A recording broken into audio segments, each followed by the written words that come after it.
when you had Yep. to sell yourself to Stash versus another company, or Dell versus another company, or any company in the past, did Yeah. you have to change up your portfolio based on who you were talking to? Because I'm sure both you and I know a lot of people don't change their portfolio. They just start hitting apply on LinkedIn.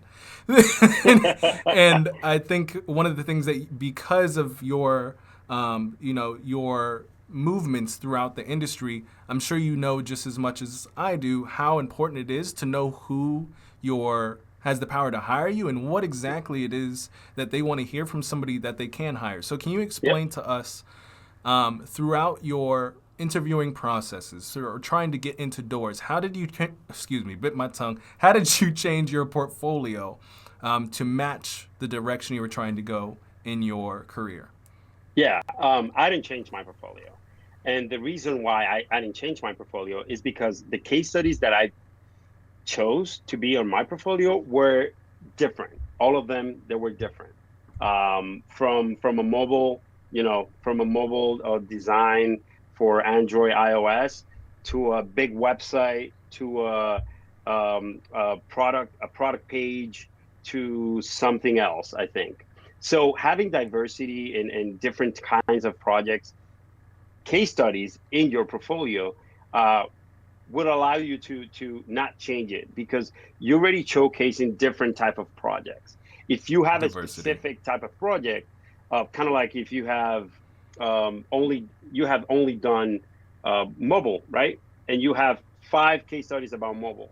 They want to see something else. They want to see something different, a different project. In my case, in my portfolio, I have different flavors. Let's say that way. We have different. You have a mobile application built that I was part of, right? And then I have a big website that it was pretty complex that I was part of. But then throughout all those case studies, I showcase different parts of skill sets that I have, like photography and UX and visual and art direction and information architecture and user research and stuff like that. That's what they want to see. And that's why I didn't have to change my portfolio. I was just like smart enough to put there different things so people can just like, oh, so this is different from the first one. I love that because I showcase some skill set from the first one, but then on the second one, I might not, have the skill sets or I didn't do the same thing I did on the application, but in here I did something different. I did user research. I did qualitative and quantitative data, and I did A/B testing, and stuff like that. And that's what they want. They want to see also who you are as a person. It's not everything about flashy case studies, but they also want to see your personality, and you have to tell that through storytelling through your portfolio, which Right. is very, very important.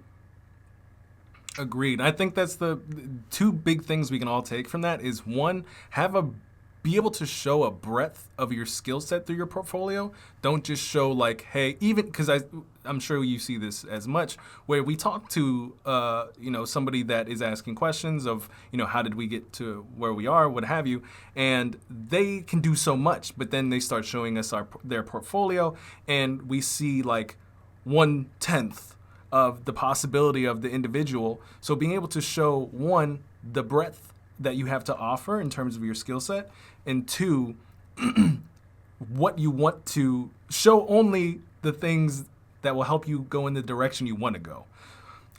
So, like for example, I'll show you. Well, I'm not gonna put words in your mouth. You tell me if you agree with this, and then we'll go into Q&A, guys. I Hmm. know we got like 10 minutes. Thank you for your patience.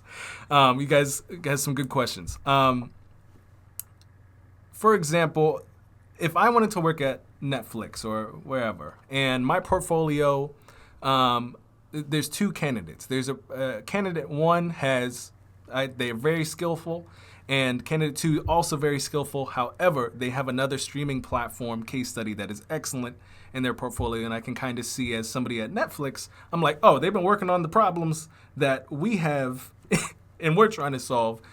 How would you be able to which candidate would you take if you worked at Netflix? Candidate A or candidate B? If they're both equally as skilled, but one of them has very similar problems that you have at the company? I'm going to talk for the companies that I work for. I'm not going to talk from my perspective because Sure, sure. it's kind of Yeah. like I could be biased. You know what I mean? But here's the deal. They probably going to go and pick the one that has similar backgrounds. Why? Because, like you said, they are having the same problems, and in this guy probably knows um, have tackled some of those problems already.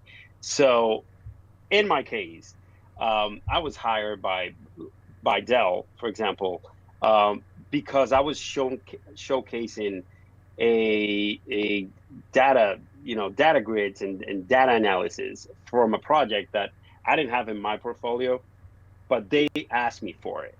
They companies are going to be like, hey, do you have X, a case study about this and this and this? And I was like, yeah, I do have it. I just like don't have it online because of NDAs and stuff that you had to sign. Um, and then I showcased that, and that told them right away to Dell, hey, this guy, apart from he knows, design, UX, product, he also, he knows how to do this and that.